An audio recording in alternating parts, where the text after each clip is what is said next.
2025 ಕನ್ನಡ ವಾರ್ಷಿಕ ಪರೀಕ್ಷೆಯ ಕೀ ಉತ್ತರಗಳನ್ನು ನಾನು ನಿಮಗೆ ಈ ವಿಡಿಯೋದಲ್ಲಿ ತಿಳಿಸ್ತಾ ಇದ್ದೀನಿ ವಿದ್ಯಾರ್ಥಿಗಳೇ. ಮೊದಲನೇ ಪ್ರಶ್ನೆಗೆ 3ನೇ ಆಪ್ಷನ್ ಉತ್ತರ ಆಗಿರುತ್ತೆ, ಥರ್ಡ್ ಆಪ್ಷನ್. ಎರಡನೇ ಪ್ರಶ್ನೆಗೆ 4ನೇ ಆಪ್ಷನ್ ಉತ್ತರ ಆಗಿರುತ್ತದೆ. ಮೂರನೇ ಪ್ರಶ್ನೆಗೆ 2ನೇ ಆಪ್ಷನ್ ಉತ್ತರ ಆಗಿರುತ್ತದೆ. 4ನೇ ಪ್ರಶ್ನೆಗೆ 1ನೇ ಆಪ್ಷನ್ ಉತ್ತರ ಆಗಿರುತ್ತದೆ. 5ನೇ ಪ್ರಶ್ನೆಗೆ 2ನೇ ಆಪ್ಷನ್ ಉತ್ತರ ಆಗಿರುತ್ತದೆ. 6ನೇ ಪ್ರಶ್ನೆಗೆ 3ನೇ ಆಪ್ಷನ್ ಉತ್ತರ ಆಗಿರುತ್ತದೆ.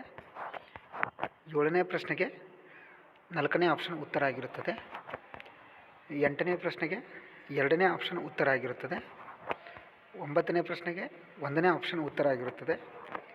10ನೇ ಪ್ರಶ್ನೆಗೆ 3ನೇ ಆಪ್ಷನ್ ಉತ್ತರ ಆಗಿರುತ್ತದೆ ವಿದ್ಯಾರ್ಥಿಗಳೇ. ಇನ್ನು ಬಿಟ್ಟ ಸ್ಥಳವನ್ನು ತುಂಬಿರಿ.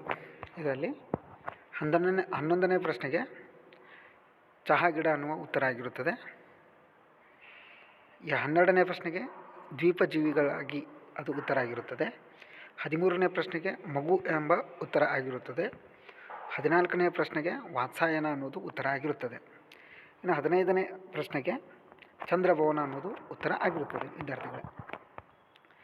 ಇನ್ನು ಹೊಂದಿಸಿ ಬರೆಯಿರಿಯಲ್ಲಿ ನೋಡೋದಾದರೆ 16ನೇ ಪ್ರಶ್ನೆಯಲ್ಲಿ 1ನೇದು ಅದು 4ನೇದು ಕೀರ್ತನೆ ಆಗಿರುತ್ತದೆ.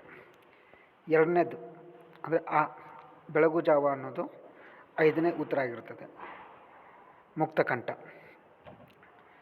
3ನೇದು ಶಿಲುಬೆ ಏರಿದ್ದಾನೆ, ಇದರ ಉತ್ತರ 1ನೇದಾಗಿರುತ್ತದೆ.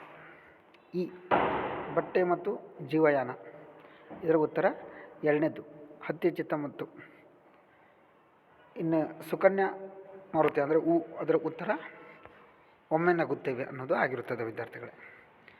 ಈ ಉತ್ತರ ನಿಮಗೆ ನಿಮ್ಮಲ್ಲಿ ಎಷ್ಟು ಕರೆಕ್ಟ್ ಆಗಿದ್ದೇವೆ ಅನ್ನೋದನ್ನು ವೆರಿಫೈ ಮಾಡಿಕೊಳ್ರಿ.